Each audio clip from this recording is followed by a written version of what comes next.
Get out of my way. Help, help, help. I'm burning. Iardy's voice tore through the thick black smoke that filled the small Lagos apartment. Her lungs burned with every breath. Her eyes streamed with tears that had nothing to do with the flames licking up the kitchen walls. She was on her knees, one hand clutching her swollen belly, the other reaching desperately toward the doorway where she could hear voices, so many voices, but not the one voice she needed most. Somebody please, the woman is inside, she's pregnant. Where is her husband?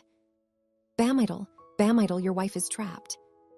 Through the chaos of crackling wood and shattering glass, Iardy heard her neighbors shouting. She tried to stand, but her legs wouldn't obey. The heat was unbearable. The smoke was suffocating. She could feel her baby moving inside her, restless, frightened, fighting for survival just as desperately as she was. Bami Dili, she whispered, her voice barely audible now. Please. Outside, Bamidal stood frozen in the compound, his face twisted with something that looked like fear but felt like something much darker. Neighbors grabbed his arms, shaking him, pushing him toward the burning doorway. What are you doing? Go inside and bring her out. Your wife is in there, your child. Are you mad? Move. But Bamidal jerked his arm away from old Mr. Adami's grip. His jaw clenched. His eyes, those same eyes that once looked at Iardy with love, now burned with something cold and deliberate. Let her stay there, he muttered, so quietly that only Mrs. Okonkwo standing closest to him could hear. She caused this. Mrs. Okonkwo gasped. What did you just say? But Bamidal was already walking away, not running toward the flames to save his wife, not shouting for help, not breaking down doors or windows, just walking away, calmly, deliberately, as if the screams behind him were nothing more than noise. Bamidal, where are you going? Someone shouted. He didn't answer. He didn't look back. He simply disappeared into the gathering crowd of onlookers, leaving his pregnant wife to burn. 20 minutes earlier, the apartment had been filled with a different kind of fire, the fire of rage, accusations, and words that could never be taken back. You are a liar, a deceiver. Bamidal's mother, Ulhaja Sariyu, had screamed at Iardy, her finger jabbing the air like a weapon. You trapped my son with this pregnancy. You think I don't know what you are. Iardy stood in the kitchen, exhausted, her 8-month belly heavy with the weight of the child she had prayed for, worked for, suffered for. She had been preparing dinner, trying to keep peace in a home that had become a war zone ever since Bamidal's mother moved in 3 months ago. Mama, please, Iardy begged, her voice shaking.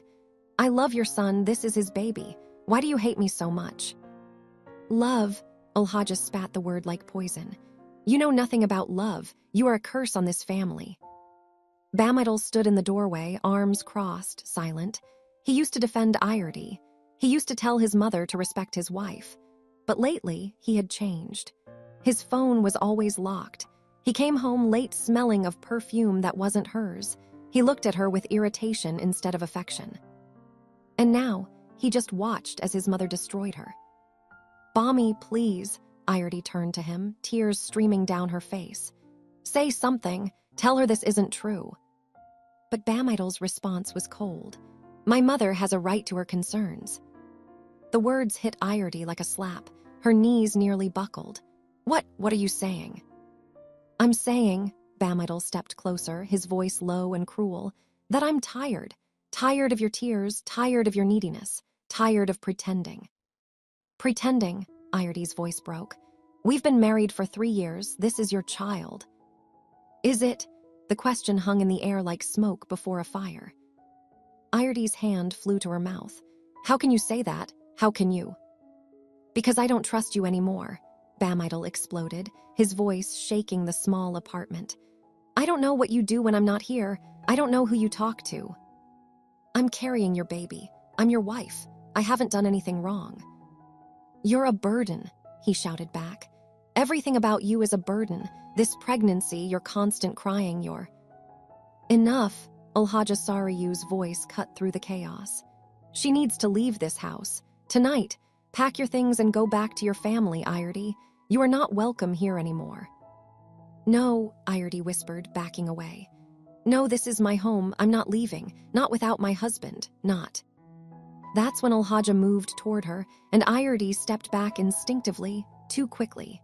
Her hip hit the gas stove where a pot of oil had been heating. The pot tipped. Hot oils splashed across the counter, hitting the open flame of the second burner. Whoosh! Fire erupted instantly. Flames shot up the kitchen curtains. Smoke filled the room within seconds. Fire, fire!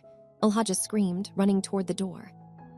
Bamidal grabbed his mother's arm and pulled her toward safety. But when Ayerdi reached for him, her hand outstretched, her eyes wide with terror, he looked at her for one long, terrible moment. Then he turned away and pulled his mother out the door, slamming it behind them. "Bamidele," Ayerdi screamed, pounding on the door that wouldn't open. "Please, don't leave me, please." But the door stayed closed, and the flames grew higher, and the smoke grew thicker, and Ayerdi collapsed to her knees, coughing, crying, clutching her belly. Help, somebody help. Her vision blurred, her lungs screamed for air. She could hear her neighbors outside now, shouting, banging, trying to break through. But it was too late. The world was going dark. The heat was unbearable. She was going to die. Her baby was going to die. She closed her eyes and whispered one final prayer. Then, crash. Glass shattered. Cool air rushed in. Strong arms lifted her from the floor. A voice, not Bamidal's, spoke urgently. "I've got you. Hold on, just hold on." And then, nothing. What would you do if the person you trusted most watched you struggle for your life and walked away? The first thing Ayerdi noticed when consciousness crept back into her body was the smell. Not smoke, not burning wood or melting plastic or her own fear. This smell was clean, sterile, sharp, medicinal. Antiseptic and floor polish and something faintly floral that reminded her of her grandmother's garden in Ibadan. The second thing she noticed was the beeping. Steady, rhythmic, insistent. The third thing was the pain. Not the searing, suffocating agony of fire and smoke, but a different kind of pain, deep, throbbing, exhausting. The kind of pain that came from a body that had been pushed to its absolute limit and somehow, impossibly, survived. Ayerdi's eyes fluttered open. White ceiling, fluorescent lights. The faint sound of footsteps in a distant corridor. A hospital. She was in a hospital. Her hand moved instinctively to her belly. "The baby," she gasped, her voice hoarse and broken. "My baby." "Your baby is fine." The voice was gentle, feminine, professional. A nurse appeared at her bedside, wearing blue scrubs and a kind smile that didn't quite reach her tired eyes. "Your baby is still there, Mama, still fighting, just like you." Tears flooded Ayerdi's eyes, relief so overwhelming it felt like drowning. Thank God, thank God, thank. "But you need to rest," the nurse continued, checking the IV drip connected to Ayerdi's arm. "You inhaled a lot of smoke. Your oxygen levels were very low. You're lucky to be alive. Both of you are lucky." Lucky, the word felt strange, foreign. How could she be lucky when her own husband had left her to burn? How did I get here?" Ayerdi asked, her throat burning with every word. "A good Samaritan brought you in," the nurse said, adjusting the pillow behind Ayerdi's head. "A young man. He carried you out of that building himself, broke the window with his bare hands. He's the one who saved your life." Not Bamidal, not her husband, a stranger. "Where is he?" Ayerdi whispered. "I need to thank him, I need." "He's been here every day," the nurse said softly, "waiting to make sure you woke up. He paid your hospital bills too. He's in the waiting room right now. Should I call him?" Ayerdi nodded, unable to speak past the lump in her throat. The nurse squeezed her hand gently and left the room. Moments later, the door opened again, and a man stepped inside. Tall, lean, maybe 30 years old, with kind eyes behind simple wire-rimmed glasses and a nervous energy that made him shift his weight from foot to foot as he stood in the doorway. "You're awake," he said, and his whole face lit up with relief. "Thank God. I was so worried. The doctors said you would be fine, but I needed to see for myself." Ayerdi stared at him, this stranger who had risked his life for hers. This man who owed her nothing but had given her everything. "Thank you," she whispered, fresh tears spilling down her cheeks. "Thank you for saving me. Thank you for saving my baby. I don't even know your name." "Kunmi," he said, stepping closer but maintaining a respectful distance. "Kunmi Adelek. I live in the building next to yours. I saw the smoke and heard the screaming and—" He paused, his jaw tightening. "I'm just glad I got there in time." "My husband," Iardi started, then stopped. What could she say? My husband left me to die. My husband walked away while I screamed for help. Where is my husband? Something shifted in Kunmi's expression. Anger, maybe, or disgust. He glanced at the nurse, who had returned to check Iardi's vitals, then back at Iardi. "He's been here," Kunmi said carefully. "He came the first day with his mother. They spoke to the doctors." "What did they say?" Iardi asked, though part of her didn't want to know. Kunmi hesitated. The nurse cleared her throat and excused herself, leaving them alone. When the door clicked shut, Kunmi moved closer to Iardi's bedside, his voice dropping to barely above a whisper. "They told everyone you ran away during the fire," he said. "They said you panicked and abandoned the apartment, and that's why you got trapped. They made it sound like it was your fault." The words hit Iardi like a physical blow. Her breath caught, her vision blurred. "That's not true," she said, her voice shaking. "That's not what happened. I was trapped. I was calling for help. He was right there. He was standing at the door and he just..." She couldn't finish the sentence. The truth was too horrible, too impossible, too real. "I know," Kunmi said quietly. "I saw him. I was there when the fire started. I saw him walk away." Iardi's eyes widened. "You saw him?" Kunmi nodded, his expression grim. "I was coming back from work. I live on the 3rd floor of the next building. I heard the shouting first, then I saw the smoke. By the time I got to your compound, everyone was gathered around, yelling at your husband to go inside. But he just stood there. And then he left. He walked away while you were still inside." "Why?" Iardi whispered, though she wasn't sure if she was asking Kunmi or God or the universe itself. "Why would he do that?" "I don't know," Kunmi said. "But when I saw him walk away, I knew someone had to do something. So I broke the window and went in. You were unconscious on the kitchen floor. The fire had spread to the living room by then. If I had waited even one more minute..." He didn't finish, but he didn't need to. They both knew how close she had come to death. "Thank you," Iardi said again, her voice breaking. "I owe you my life. I owe you everything." "You don't owe me anything," Kunmi said firmly. "You're a human being. You deserve to be saved. You and your baby deserve to live." The door burst open before Iardi could respond. Bamidal strode into the room like he owned it, his mother following close behind. He was dressed in a crisp white agbada, his shoes polished, his face arranged in an expression of concern that didn't match the coldness in his eyes. "Iardi," he said loudly, as if performing for an audience. "Thank God you're awake. I've been so worried." Kunmi stepped back, his jaw clenched, but he didn't leave the room. Bamidal barely glanced at him. Instead, he moved to Iardi's bedside and reached for her hand. She flinched away instinctively. "Don't touch me," she said, her voice low and trembling. Bamidal's eyes narrowed. "What's wrong with you? I'm your husband. I have every right." "You left me," Iardi said, louder now. "You left me in that fire. You walked away while I was screaming for help." "That's not true," Ulhaja Sariyu snapped from the doorway. "You ran away. You caused that fire with your carelessness, and then you ran like a coward." "I was trapped," Iardi shouted, her heart monitor beeping faster. "I was on the floor. I couldn't breathe. I was dying, and you..." She turned her eyes back to Bamidal. "You looked at me and you walked away. You left me to die." "You're being dramatic," Bamidal said coldly. "You're emotional because of the pregnancy. You're not thinking clearly." "I saw him," Kunmi said suddenly, his voice cutting through the tension like a knife. All eyes turned to him.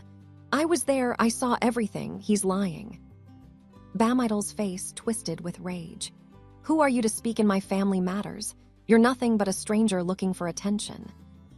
"I'm the man who saved your wife's life while you walked away," Kunmi said evenly. I'm the man who's been here every day making sure she's okay while you were out telling lies about her. I'm the man who actually cares whether she lives or dies." "How dare you?" Alhaja hissed. "You want to destroy our family. You want to steal another man's wife." "I want the truth," Kunmi shot back. "And the truth is that your son left his pregnant wife in a burning building. That's not a man. That's a coward."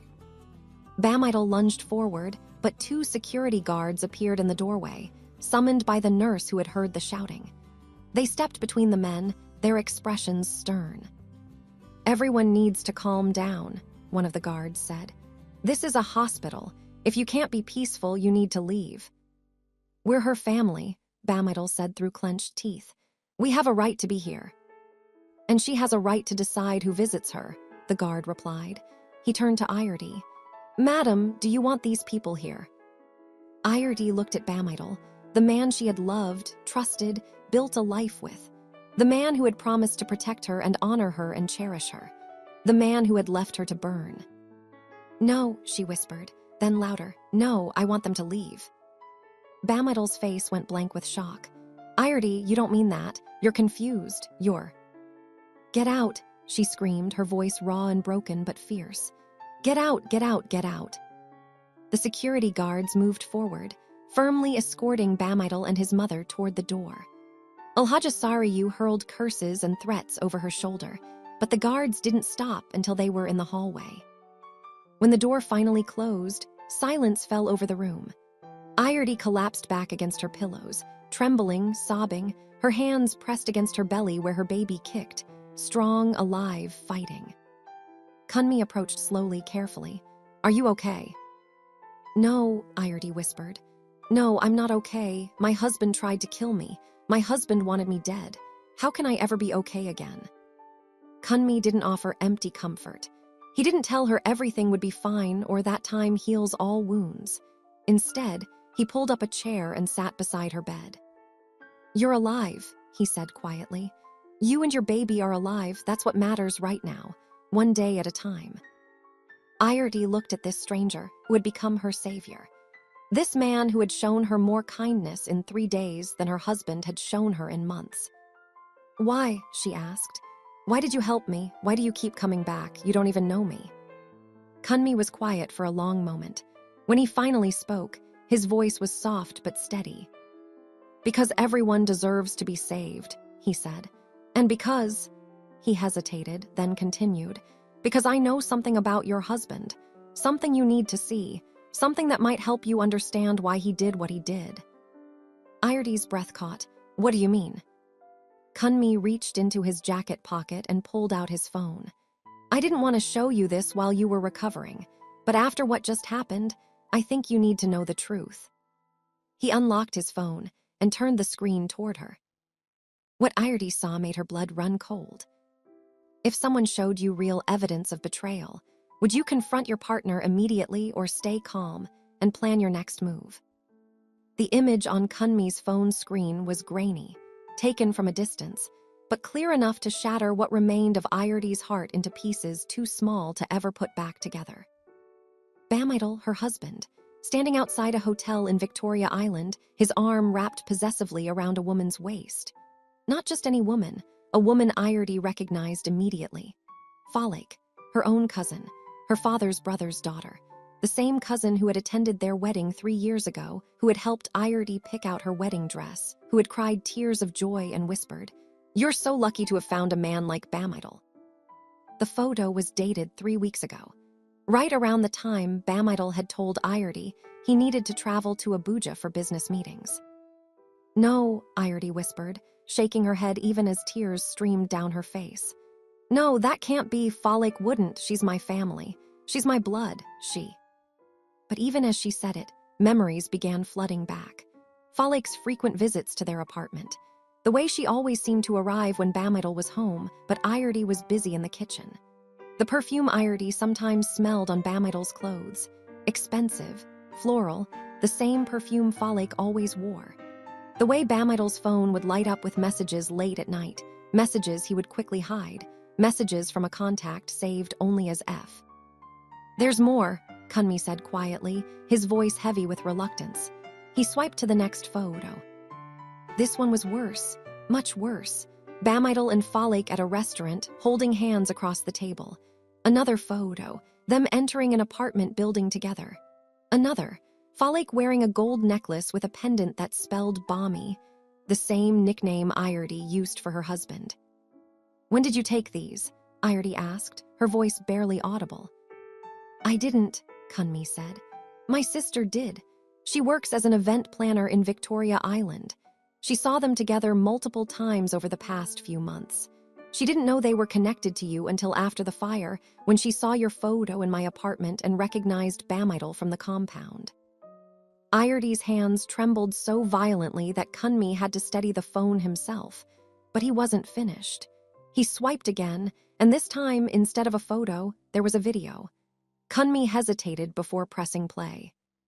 "This one is from 2 days ago," he said. "After you were admitted here. My sister recorded it because she thought you should know what kind of man you married." The video began. It was shot from across a hotel lobby, zoomed in but still clear enough to see and hear everything. Bamidal and Falik sat together on an elegant couch, champagne glasses in their hands, laughing like they didn't have a care in the world. Like Ayerti wasn't lying in a hospital bed fighting for her life and the life of their child. Then Falik's voice, crystal clear. "When will you tell her about us? When will you finally leave her?" Bamidal's response was casual, cruel, devastating. "Why would I tell her anything? The fire did me a favor. If she had died in there, I wouldn't have to divorce her. I wouldn't have to split anything with her. And that insurance money I took out on her last month, that would have set us up perfectly." Ayerti's entire body went cold. Ice flooded through her veins. Insurance money. He had taken out life insurance on her. He had bet on her death. Falik giggled, actually giggled in the video. "You're so bad, but what if she survives? What if she finds out?" "She won't," Bamidal said, refilling his champagne glass. "And even if she does, who will believe her? My mother has already spread the story that Ayerti caused the fire herself. Everyone thinks she's careless and unstable. Plus, she's pregnant and emotional. No one takes pregnant women seriously anyway." "What about the baby?" "What about it?" Bamidal shrugged. "Once it's born, my mother will help me prove Ayerti is an unfit mother. We'll take the child and she'll be left with nothing. She signed papers when we got married. Everything is in my name. The apartment, the car, even that small business she thinks is hers. She'll have nothing. She'll be nothing." "And then we can be together?" Falik asked, leaning against him. "And then we can be together," Bamidal confirmed, kissing her forehead. "No more sneaking around, no more pretending, just you, me, and the life we deserve." The video ended. Ayerti couldn't breathe, couldn't think, couldn't process the magnitude of what she had just witnessed. This wasn't just betrayal. This wasn't just adultery. This was premeditated, calculated, evil. Her husband hadn't just left her in that fire out of cowardice or panic. He had left her there because he wanted her dead, because her death would have been convenient, profitable, the solution to all his problems. "He tried to kill me," Ayerti whispered, her voice hollow. "He took out insurance on my life and then he left me to burn. He wanted me dead."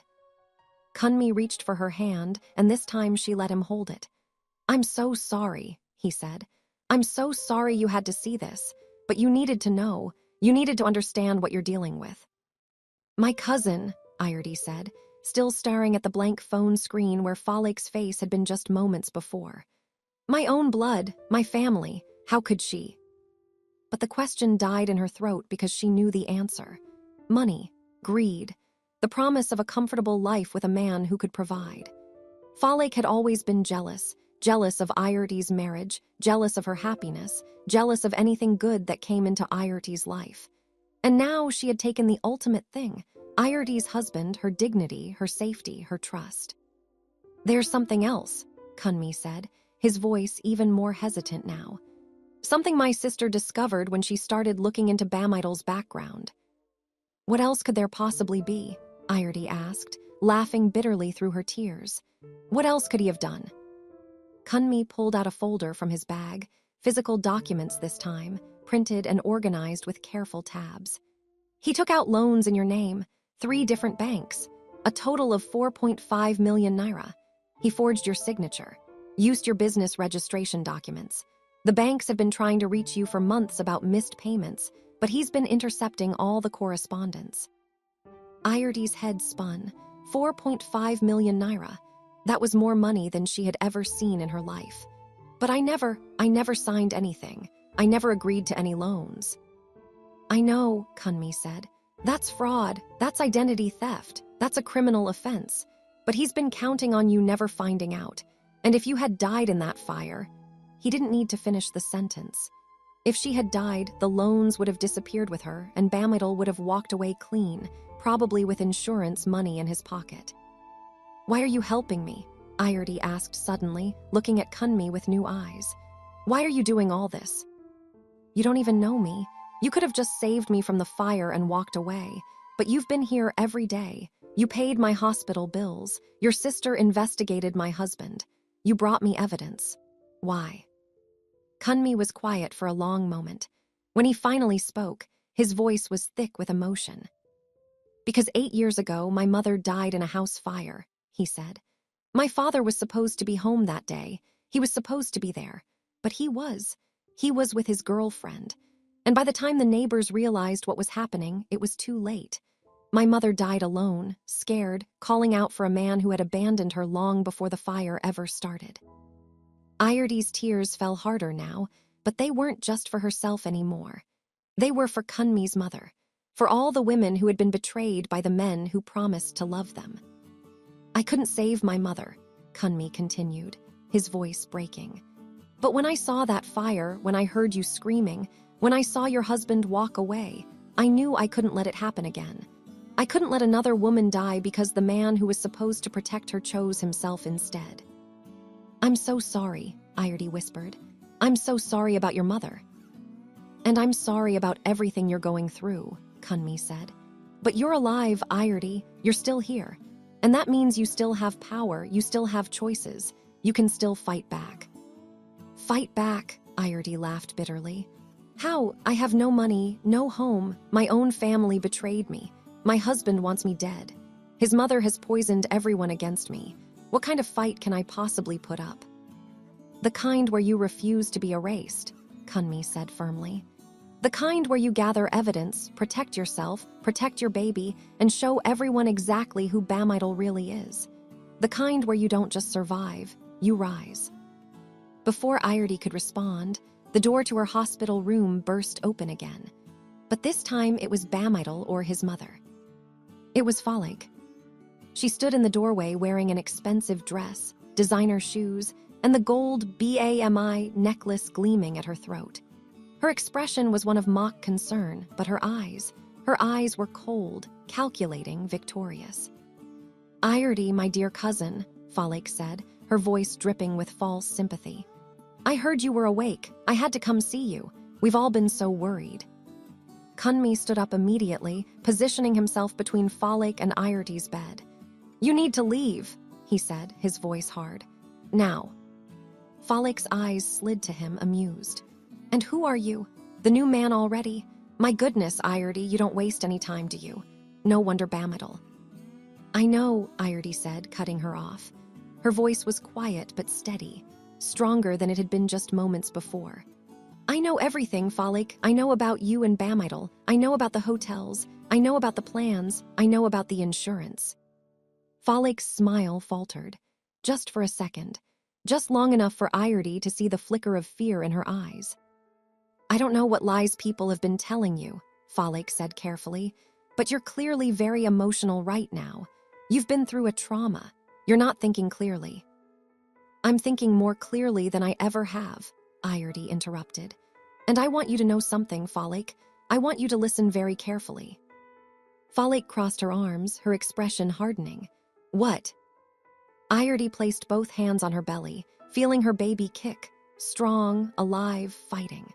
She looked her cousin directly in the eyes and spoke with a conviction that came from somewhere deep, somewhere primal, somewhere that had been forged in fire and betrayal, and the choice to keep breathing when death would have been easier. You can have him, Ayerti said. You can have Bamidal. You can have his lies, his cruelty, his cowardice. You can have the man who walks away from fires instead of fighting them, but you will never have my dignity, you will never have my strength, and you will never, ever have my silence." Falek's face twisted with rage. "You think you're so strong, you think you're so special. You have nothing, Iardi, no husband, no home, no family, you're alone." "No," Kunmi said quietly, "she's not." Iardi looked at him, this stranger who had become her savior, her ally, her witness. And then she looked back at Falek. "Get out," Iardi said, "and tell Bamidal that his wife is not dead. Tell him that I survived. Tell him that I know everything. And tell him." She paused, her heart pounding, her baby kicking, her spirit rising from the ashes of everything she had lost. "Tell him that for my child, I will rise." Falek's face went pale. She opened her mouth to speak, but no words came out. Finally, she turned on her expensive heel and stormed out of the room, the door slamming behind her. The moment she was gone, Iardi collapsed back against her pillows, trembling, crying, but somehow, impossibly, smiling through her tears. "I will rise," she whispered again, this time to herself, to her baby, to the universe. "I will rise." And somewhere deep inside, in a place that the fire couldn't reach and the betrayal couldn't destroy, she knew it was true. What would you do if you discovered your life had been destroyed by someone you trusted with everything? 3 months later, Iardi stood in front of a mirror in a small apartment in Lekki Phase 1, holding her newborn daughter against her chest. The baby was perfect, 10 tiny fingers, 10 tiny toes, a head full of thick black hair, and eyes that seemed to hold entire galaxies of possibility. "Moryar," Iardi whispered, kissing her daughter's forehead. "My gift, my miracle, my reason for everything." The name meant, "I have seen goodness" in Yoruba, and it was the most accurate thing Iardi had ever named. Because despite everything, the fire, the betrayal, the loss, the pain, this child was proof that goodness still existed in the world. That beauty could rise from ashes. That life could triumph over death.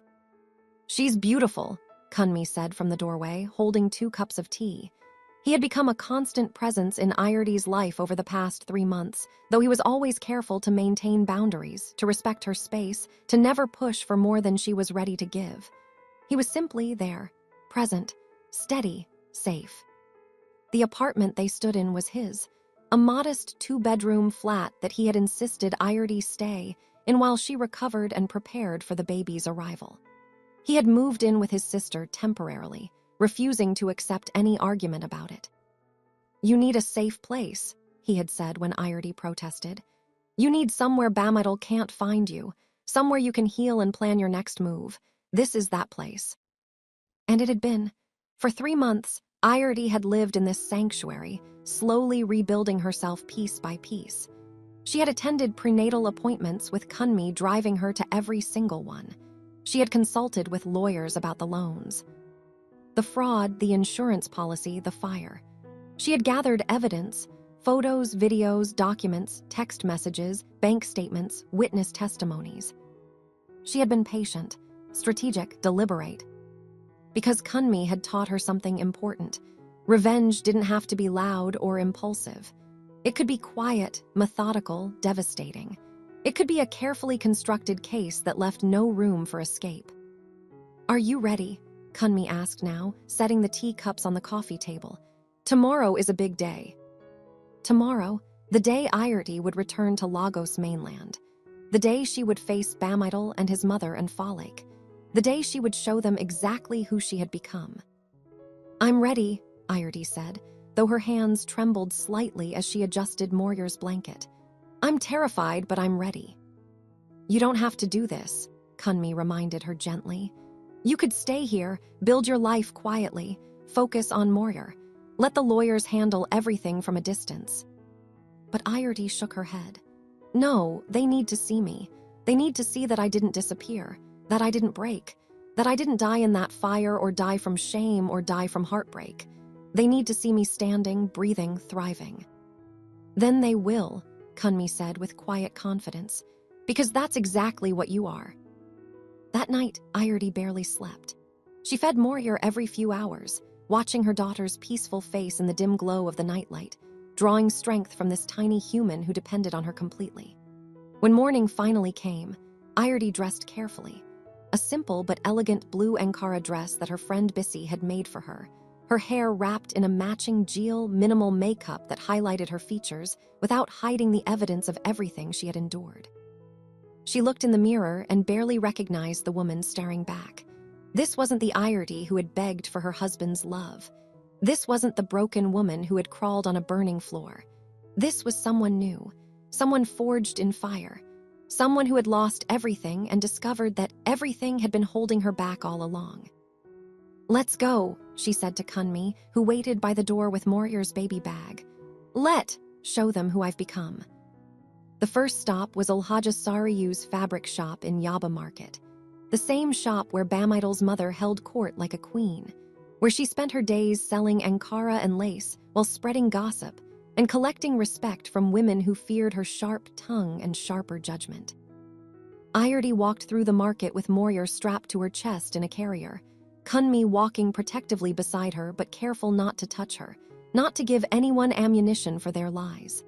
The market was crowded as always, vendors shouting prices, customers haggling, the air thick with dust and heat and commerce. When Iredy appeared in front of Ulhaja's shop, conversations stopped. Women froze mid-sentence. Heads turned. Whispers spread like wildfire through dry grass. Is that Iredy? The one who was in the fire. I thought she ran away. Is that her baby? When did she have a baby? She looks so different. Where has she been? Ulhaja Sariyu sat behind her counter, measuring fabric for a customer, when she looked up and saw Iredy standing in her doorway. The scissors fell from her hands, clattering against the concrete floor. "You," Ulhaja hissed, standing up so fast her chair toppled backward. "You dare to show your face here. You dare to come to my shop after everything you've done." "Good morning, Ma," Iredy said calmly, her voice steady and clear. "I came to introduce you to your granddaughter. This is Moryar. She's 3 weeks old. She has her father's nose and his stubborn chin. Would you like to hold her?" The question hung in the air like a challenge. The other women in the shop watched with wide eyes, some shocked, some fascinated, all completely captivated by the drama unfolding before them. "That child is not my son," Ulhaja spat. "My son told me everything. You got pregnant by another man and tried to trap him. You caused that fire to hide your shame. You." "Your son is a liar," Iredy said, still calm, still steady. "Your son committed fraud in my name. Your son took out life insurance on me and left me to die so he could collect the money. Your son has been sleeping with my cousin for over a year, and your son is currently under investigation by the police for multiple criminal offenses." The gasps from the gathered women were audible. Phones appeared in hands, recording. This was the kind of market drama that would be discussed for months, maybe years. "Lies," Ulhaja shrieked. "All lies, my Bamidal would never."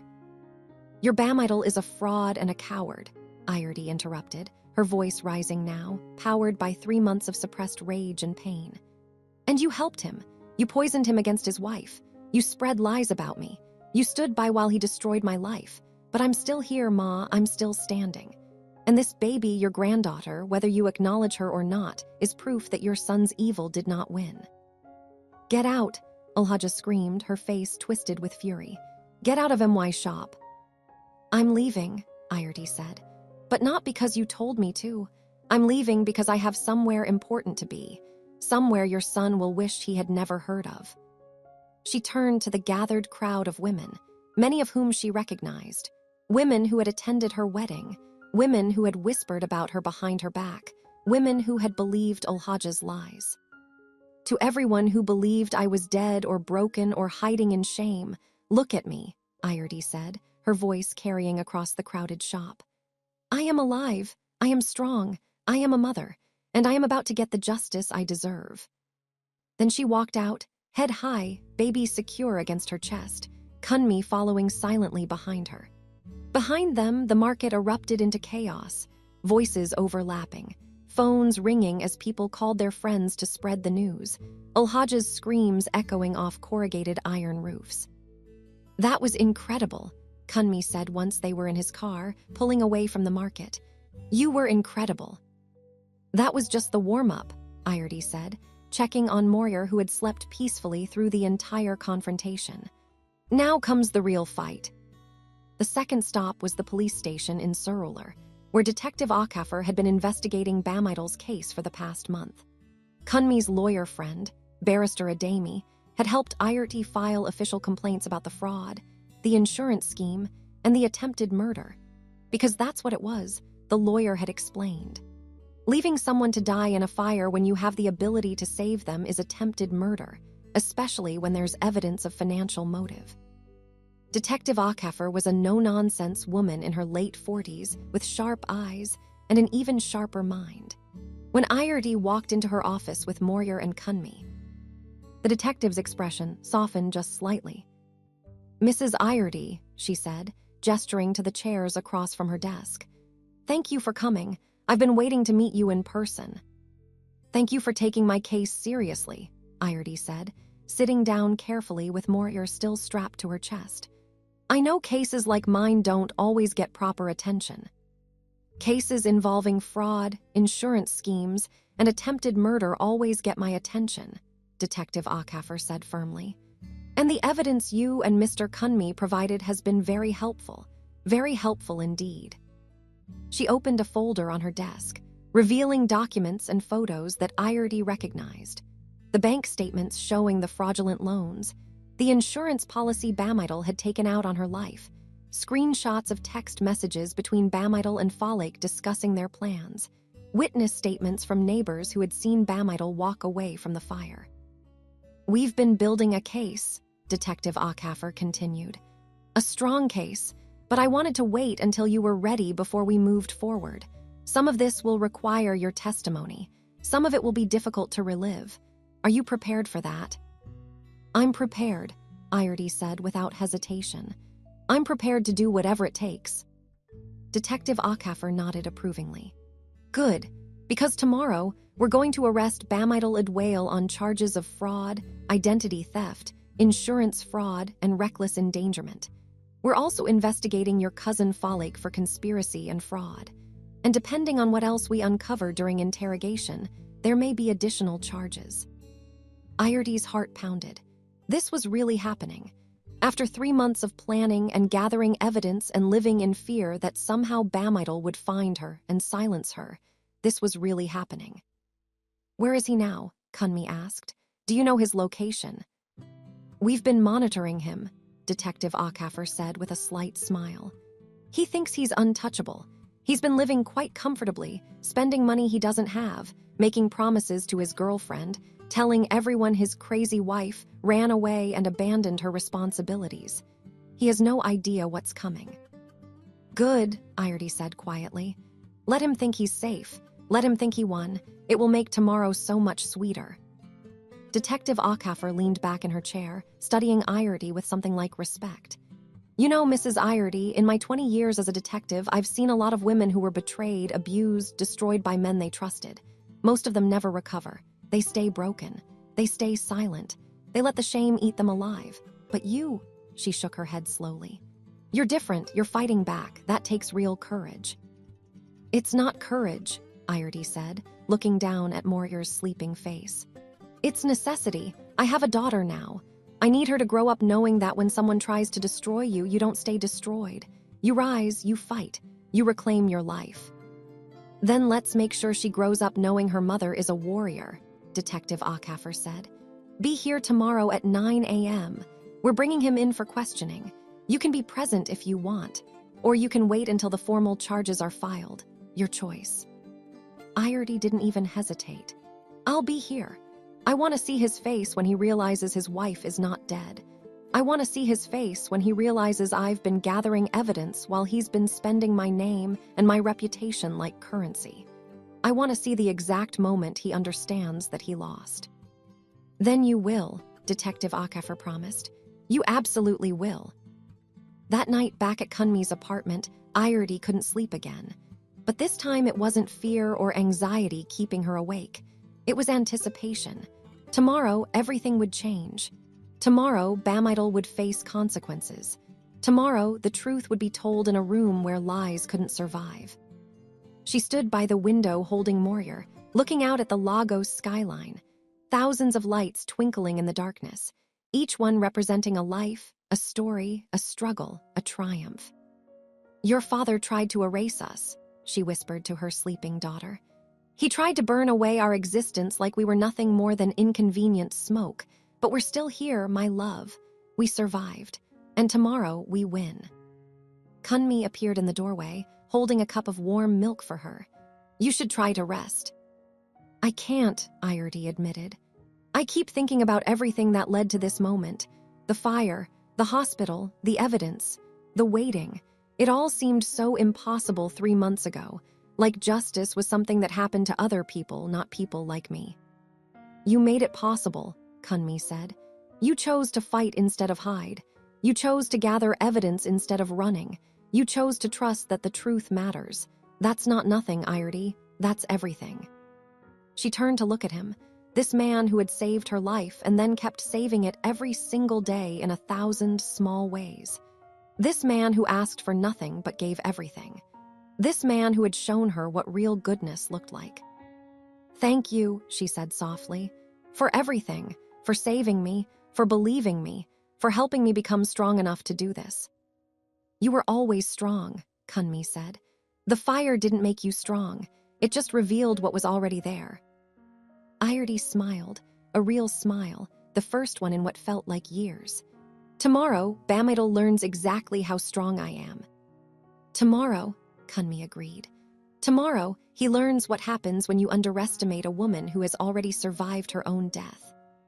And as Iredy finally drifted off to sleep with Morir nestled safely in her arms, she dreamed not of fire and betrayal, but of a courtroom where truth stood taller than lies, where justice moved faster than shame, and where a woman who was supposed to be dead walked in very much alive, and very, very ready to reclaim everything that had been stolen from her. Would you confront your enemies calmly, or strike when they least expect it? The Surulur police station was already buzzing with activity when Iredy arrived at 8:45 a.m. She wore the same blue Ankara from the day before, freshly pressed, her jewel wrapped with precision, Morir sleeping peacefully in her carrier.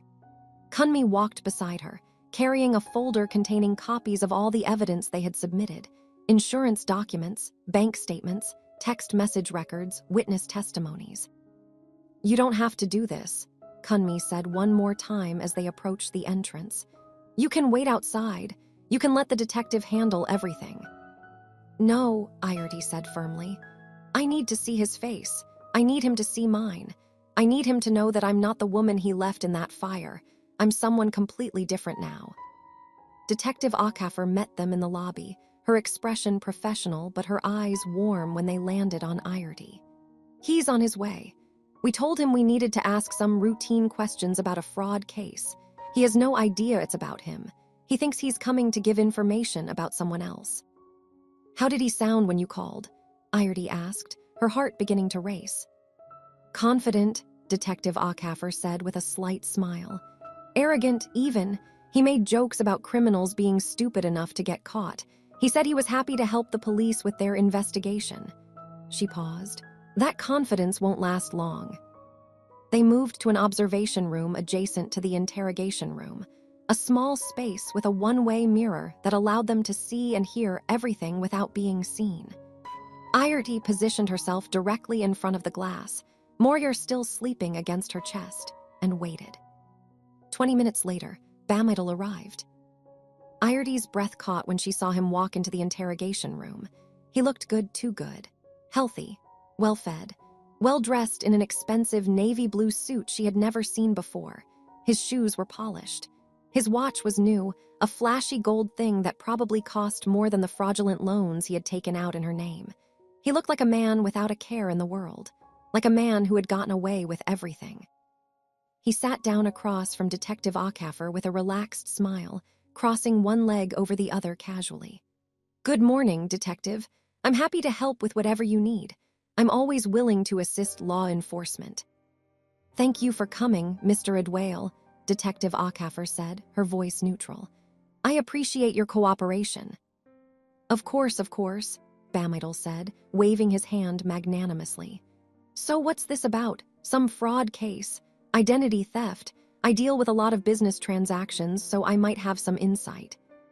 Actually, Detective Acaffer said, opening a folder on the table between them, this is about fraud and identity theft that you committed. The smile froze on Bamidel's face. Excuse me. You're under investigation for multiple criminal offenses, Mr. Idwale, Detective Acaffer continued calmly, sliding documents across the table. Fraud, identity theft, insurance fraud, reckless endangerment, possibly attempted murder depending on how the evidence shakes out. Bamidel's face went pale, then red, then pale again. This is ridiculous. I don't know what you're talking about. There must be some mistake. No mistake, Detective Acaffer said. She pulled out the first document, a bank statement. You took out 3 loans totaling 4.5 million naira using your wife's information and forged signature. First Bank, GT Bank, and Access Bank. The banks have confirmed that the signatures don't match your wife's actual signature. They've also confirmed that the address and phone number listed on the applications belong to you, not her. My wife agreed to those loans, Bamidel said quickly. She knew about them. She was part of the business decisions. This is just a misunderstanding between husband and wife. Your wife was never informed about any loans, Detective Acaffer interrupted. In fact, according to her testimony and the testimony of multiple witnesses, you deliberately hid all correspondence from the banks. You intercepted her mail. You controlled her access to financial information. That's not a misunderstanding, Mr. Idwale. That's fraud. Bamidel's hands clenched on the table. Where is Iarty? Where is my wife? I want to speak to her. She'll clear this up. She'll tell you. She'll tell me what? Detective Acaffer asked. That you walked away while she was trapped in a burning building. That you left your pregnant wife to die while neighbors begged you to save her. We have witness statements, Mr. Idwale. We have testimony from at least 8 people who saw you refuse to help her. Who heard you say, and I quote, "Let her stay there. She caused this." In the observation room, Iarty's entire body trembled. Hearing those words again, "Let her stay there," was like reliving the fire itself. Kunmi moved closer, his presence a silent offer of support, but he didn't touch her. He let her feel everything she needed to feel. That's taken out of context, Bamidel stammered. I was in shock. I was traumatized. I wasn't thinking clearly. The fire was so sudden, so intense. I panicked. You walked away calmly, Detective Acaffer said. Multiple witnesses described you as calm, deliberate, and unrushed. You didn't panic, Mr. Idwale. You chose. You chose to let your wife die. No, that's not true. I would never. Detective Acaffer slid another document across the table. This is a life insurance policy you took out on your wife 6 weeks before the fire. 2 million naira payout in the event of her death. You paid the first premium using money from one of the fraudulent loans you took out in her name. You made yourself the sole beneficiary. Bamidel stared at the document like it was a snake that might bite him. That's normal. Married couples take out insurance on each other all the time. That's just responsible financial planning. Not when the insured person doesn't know about it, Detective Acaffer said. Not when you're actively trying to make that person's death happen. Not when you're already planning a life with another woman, a life funded by your wife's death. She pulled out her phone and played a video. Bamidel's eyes widened in horror as his own voice filled the interrogation room. The fire did me a favor. If she had died in there, I wouldn't have to divorce her. I wouldn't have to split anything with her. And that insurance money I took out on her last month, that would have set us up perfectly. In the observation room, Iarty closed her eyes. Even though she had heard that recording dozens of times while preparing her case, it still felt like a knife twisting in her chest. This was the man she had loved, the man she had married, the man she had trusted with her life, and he had bet that life on a fire and an insurance policy. Where did you get that? Bamidel demanded, his voice rising. That's illegal. You can't record private conversations. Your girlfriend's hotel had security cameras with audio, Detective Acaffer said calmly. You were in a public lobby. There's no expectation of privacy. This recording is perfectly legal and admissible in court." Bamidal stood up abruptly, his chair scraping loudly against the floor. "I want a lawyer. I'm not saying anything else without a lawyer." "That's your right," Detective Akaffer said. "But before your lawyer arrives, there's someone here who wants to see you. Someone you thought was gone. Someone you bet against and lost." She stood and walked to the door, opening it. For a moment, nothing happened. Then Iardi stepped into the doorway, Moyer sleeping peacefully against her chest, and locked eyes with the man who had tried to erase her from existence. Bamidal's face went through a series of transformations: shock, disbelief, fear, rage, panic. His mouth opened and closed like a fish out of water. His hands gripped the edge of the table so hard his knuckles turned white. "Hello, Bamidal," Iardi said, her voice steady and clear. "Surprised to see me, surprised that I'm alive, surprised that I'm standing here with our daughter, your daughter, the one you said wasn't yours." "Iardi," Bamidal whispered. Then, louder, desperately, "Iardi, thank God, I've been looking for you everywhere. I was so worried. After the fire, you disappeared, and I thought something terrible had happened to you." Iardi laughed, a sound without humor, sharp and cutting. "You thought something terrible happened to me. You mean something more terrible than my husband leaving me to burn alive? Something more terrible than discovering he was sleeping with my cousin?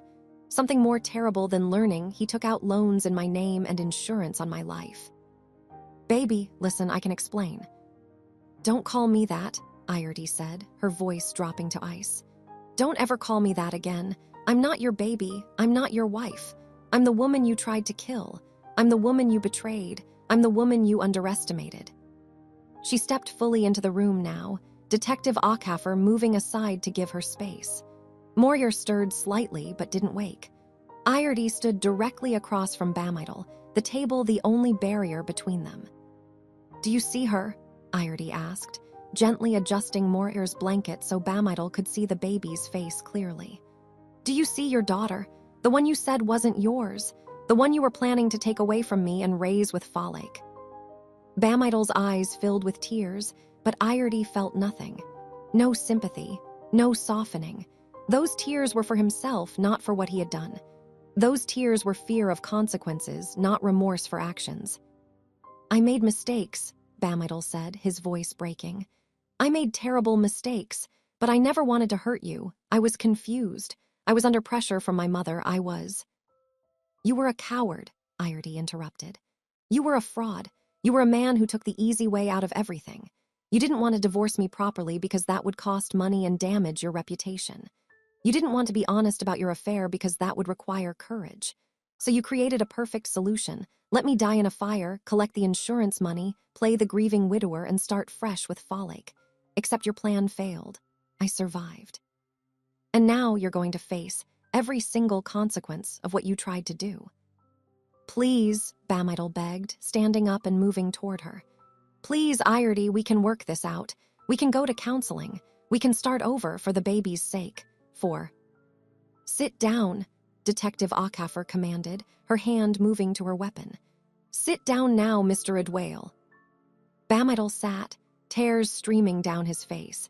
His expensive suit suddenly looking like a costume he was wearing to play a role he was no longer capable of performing. "For 3 months," Iardi said, her voice gaining power with every word, "I thought about what I would say to you when this moment came. I thought about screaming at you. I thought about crying. I thought about asking you why. Why you stopped loving me. Why you betrayed me. Why you chose cruelty over kindness. But you know what I realized?" She paused, making sure he was looking directly at her, making sure he heard every single word. "I realized that you don't deserve my questions. You don't deserve my tears. You don't deserve my anger. You don't even deserve my hate. Because all of those things would mean you still matter to me. And you don't. You're nothing. You're just a criminal who's about to face justice. You're just a name on legal documents. You're just a cautionary tale I'll tell my daughter about the man who tried to destroy her mother and failed." "Iardi, please." "I'm done," Iardi said, turning toward the door. "Detective, I've seen what I came to see. I've said what I came to say. Do what needs to be done." She walked out of the interrogation room without looking back, leaving Bamidal to face the consequences alone, just as he had left her to face the fire alone. But this time, she was walking toward freedom, and he was walking toward prison. In the hallway, Airti's legs nearly gave out. Kunmi was there immediately, steadying her, guiding her to a bench where she could sit. Moyer woke up and began to cry, not scared crying, just hungry crying. Normal, healthy baby crying that reminded Airti that life was continuing, moving forward, refusing to be stopped by the past. "You were magnificent," Kunmi said quietly. "You were absolutely magnificent." "I was terrified," Airti admitted, laughing and crying at the same time while she prepared to feed Moyer. "My heart was beating so fast I thought it would explode, but I did it. I faced him. I told him the truth. I didn't break." "No," Kunmi agreed. "You didn't break, you're unbreakable." Through the walls, they could hear Bamidal's voice rising, shouting, pleading, demanding. But his voice was powerless now. Just noise. Just the sound of a man realizing that his actions had consequences and his lies had expiration dates. Detective Akaffer emerged from the interrogation room 10 minutes later, looking satisfied. "He's been formally arrested. He'll be charged within the next 24 hours. His lawyer is on the way, but based on the evidence we have, bail is unlikely. He'll probably remain in custody until trial." "And Falik?" Airti asked. "My cousin." "We're bringing her in for questioning this afternoon," Detective Akaffer said. "Based on the video evidence and text messages, she was clearly part of the conspiracy. She knew about the insurance policy. She knew about the fraudulent loans. She encouraged his plans. At minimum, she'll be charged with conspiracy to commit fraud, possibly more depending on what else we uncover." Airti nodded slowly, processing everything. It was really happening. Justice was really happening, not perfectly. Not completely, but happening nonetheless. "What happens next?" she asked. "Court proceedings," Detective Akaffer said. "Could take several months. There will be hearings, testimonies, legal motions. It won't be easy, but with the evidence we have, I'm confident we'll get convictions on multiple charges." "Good," Airti said. "That's all I wanted. Not revenge, just justice, just accountability, just the truth being told in a place where lies can't survive." She stood up, adjusting Moyer in her arms, feeling stronger than she had felt in months, maybe stronger than she had ever felt in her life. "Thank you, Detective," she said, "for believing me, for taking this seriously, for making sure that what happened to me didn't just disappear."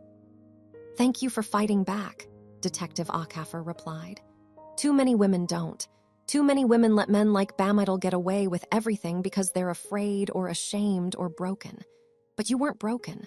Or maybe you were, but you put yourself back together into something even stronger. Either way, you made my job easy.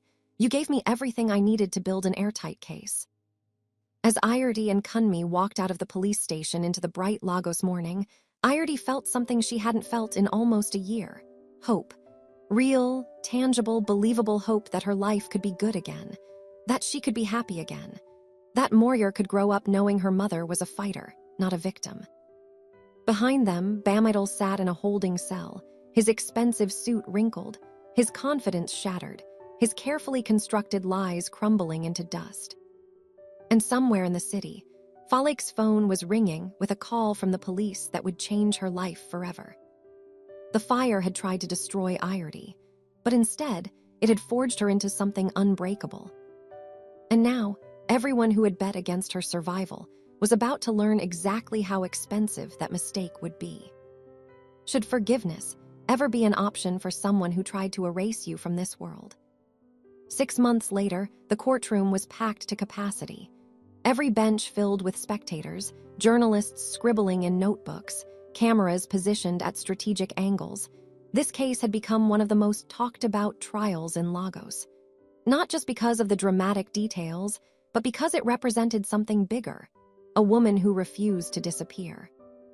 Airti sat in the front row behind the prosecutor's table, wearing a cream-colored dress and minimal jewelry. Moyer was with Kunmi's sister today. The courtroom was no place for a baby, and Airti needed to focus completely. Beside her sat Kunmi, his presence as steady and reliable as it had been from the beginning. Across the aisle, Bamidal sat with his lawyer, a sharp-featured man named Barrister Okonkwo, who had a reputation for getting guilty clients acquitted on technicalities. Bamidal looked thinner now, his expensive clothes replaced with a simple shirt and trousers. 6 months in custody awaiting trial had stripped away his arrogance, leaving behind something hollow and desperate. Falik sat in the row behind him, her own lawyer whispering urgently in her ear. She looked nothing like the confident woman who had walked into Ayerdy's hospital room wearing Bamidal's necklace. Her hair was wrapped in a simple scarf, her face bare of makeup, her eyes downcast. "All rise," the bailiff announced. The Honorable Justice Adebio presiding. Justice Adebio was a woman in her 60s with gray hair and an expression that suggested she had seen every possible variation of human foolishness and had patience for exactly none of it. She settled into her chair, adjusted her glasses, and reviewed the documents before her. "This court is now in session," she said, her voice commanding immediate silence. "We are here today for the case of the state versus Bamidal Idwail and Falik Oni. The defendants are charged with multiple counts of fraud, identity theft, insurance fraud, conspiracy, and reckless endangerment. How do the defendants plead?" "Not guilty, Your Honor," Barrister Okonkwo said quickly, standing. "My client maintains his innocence on all charges." Falik's lawyer stood as well. "Not guilty, Your Honor. My client was merely a friend offering emotional support during a difficult time in Mr. Idwail's marriage." The prosecutor, a formidable woman named Mrs. Oladle, stood next. "Your Honor, the state has overwhelming evidence of premeditated fraud and conspiracy to commit murder. We have bank records, insurance documents, video evidence, audio recordings, and multiple witness testimonies. This is not a case of misunderstanding or poor judgment. This is a case of deliberate, calculated criminal behavior with the intent to profit from the death of an innocent woman." "Then let's proceed with the evidence," Justice Adebio said. "Mrs. Oladle, call your first witness." The prosecution built their case methodically over 3 days. Bank managers testified about the forged signatures. Insurance agents confirmed Bamidal had taken out the policy without Ayerdy's knowledge. Neighbors described watching Bamidal walk away from the fire. The hotel manager from Victoria Island presented the security footage showing Bamidal and Falik together, discussing their plans. But the most devastating testimony came from an unexpected source. On the 4th day, Mrs. Oladle called Ulhaja Sariyu to the stand.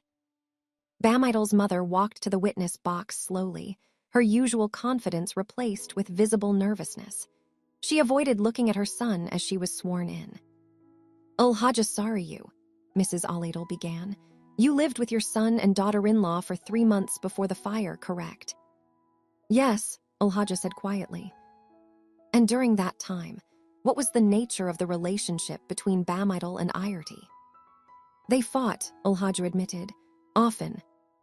"About what?" Ulhaja hesitated, glancing at Bamidal. His lawyer started to object, but Justice Adebio waved him down. "Answer the question, witness." About the pregnancy," Ulhaja said. "Bamidal didn't believe the baby was his." "Why not?" "Because," Ulhaja's voice dropped to barely above a whisper, "because I told him it was." The courtroom erupted in whispers. Justice Adebio's gavel came down hard. "Order."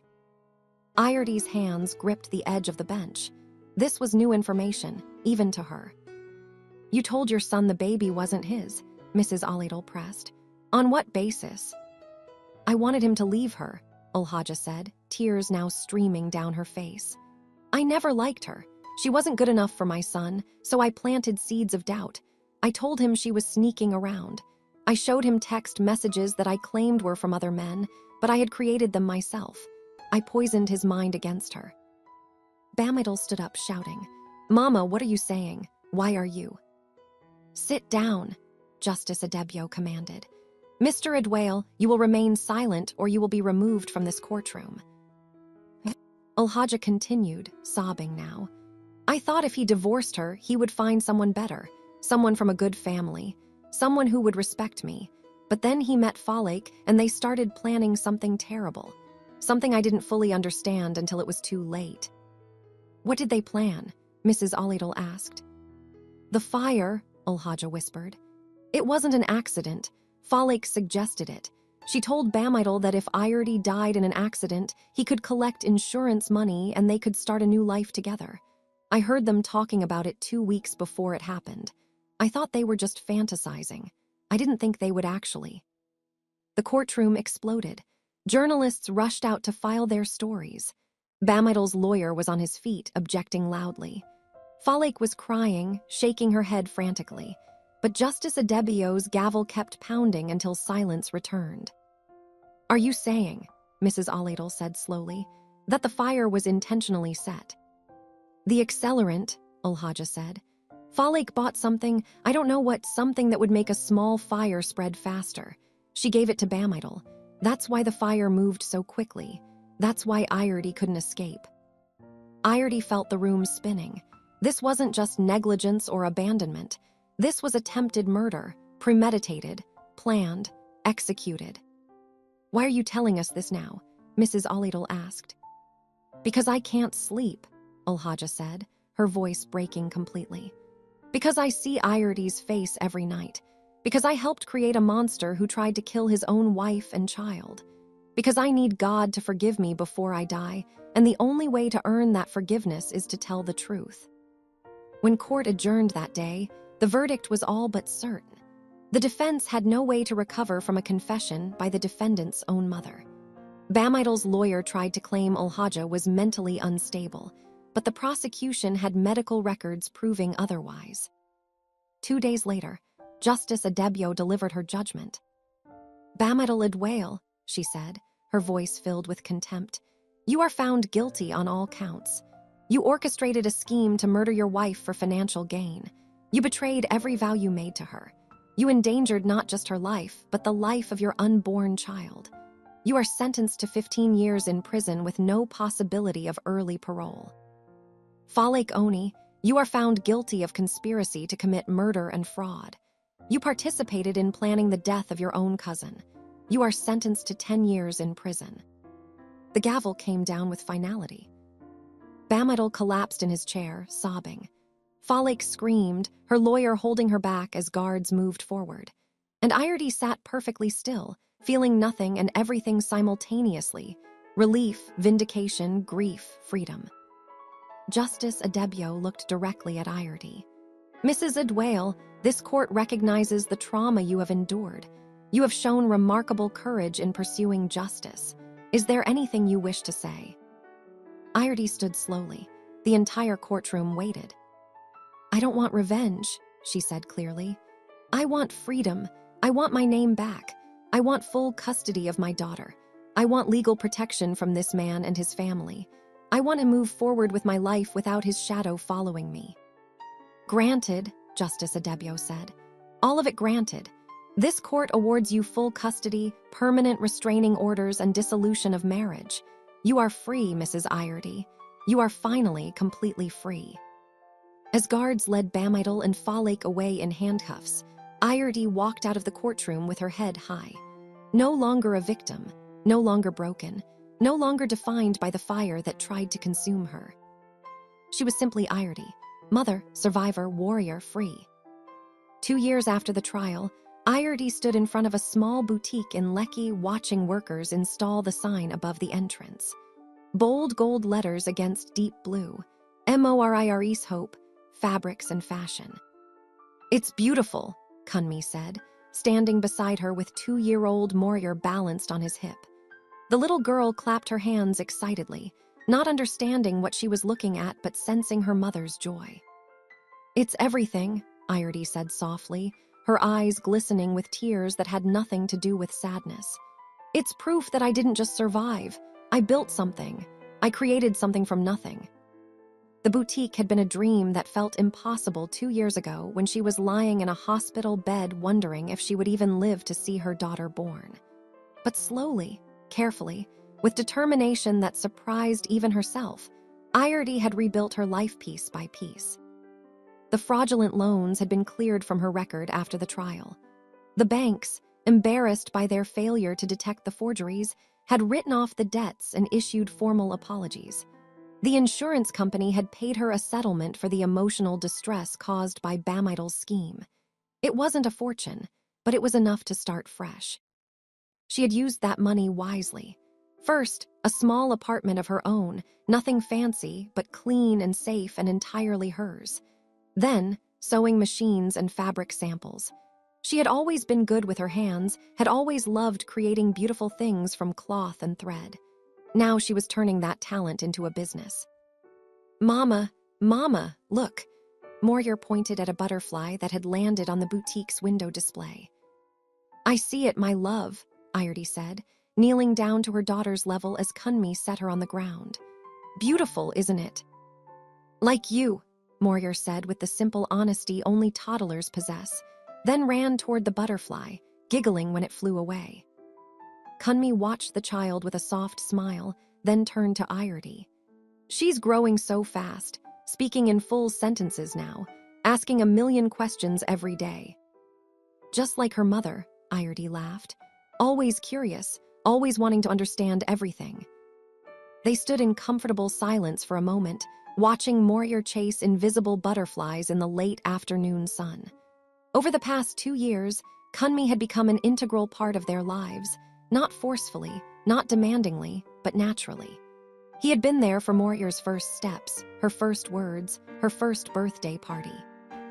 He had helped Iardi move into her apartment, had co-signed her business loan when the bank required additional security, had babysit countless times while Iardi met with suppliers and clients. But he had never pushed for more, never demanded recognition, never asked Iardi to define what he was to her. He simply showed up day after day, being exactly what she needed. A friend, a support system, a safe presence in a world that had proven dangerous. I got a letter from the prison yesterday, Iardi said quietly, breaking the silence. From Bamidal. Kunmi's expression tightened. You don't have to read those. The restraining order allows you to refuse all contact. I know, Iardi said, but I was curious. I wanted to know what he had to say after 2 years of sitting in a cell thinking about what he did.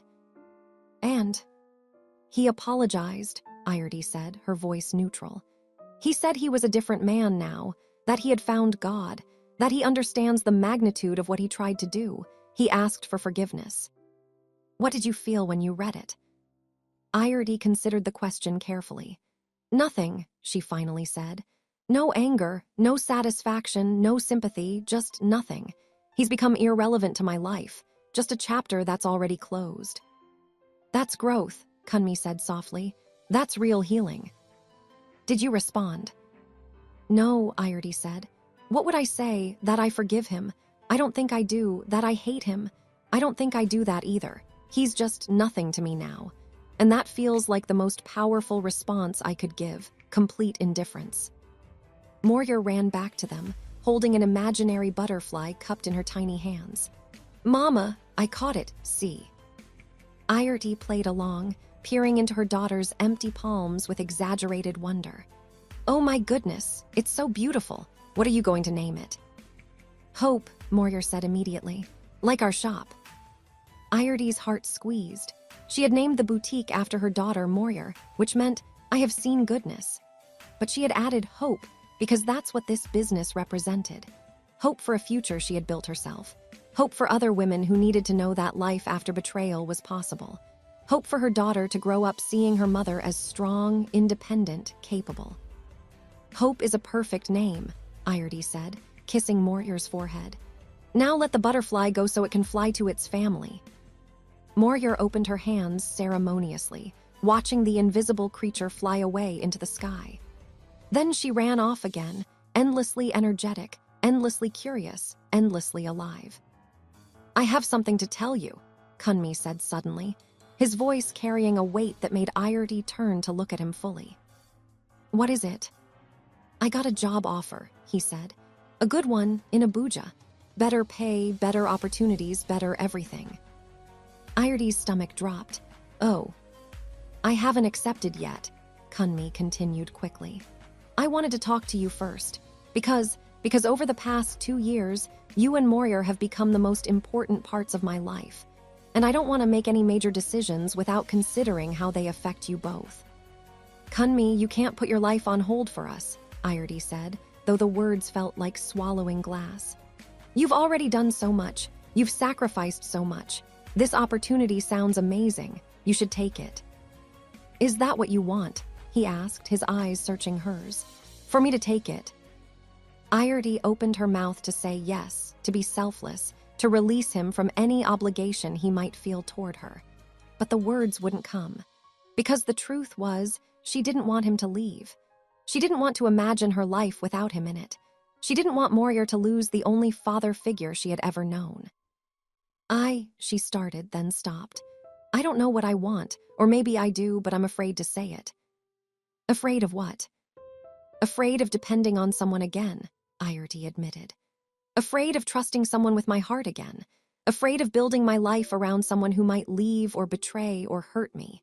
I've worked so hard to stand on my own, Kunmi. I don't want to lose that independence. You won't, Kunmi said firmly. Iredy, listen to me. I'm not Bam Idol. I'm not asking you to give up anything you've built. I'm not asking you to be less than you are. I'm asking if maybe, possibly, you might want to build something together. Not because you need me, but because you want to. What are you saying? Kunmi took a deep breath. I'm saying I love you. I've loved you probably since the day I pulled you out of that fire, but I definitely love you now. I love your strength. I love your courage. I love how you rebuilt yourself from ashes. I love how you love Moyer. I love who you are when you don't think anyone is watching.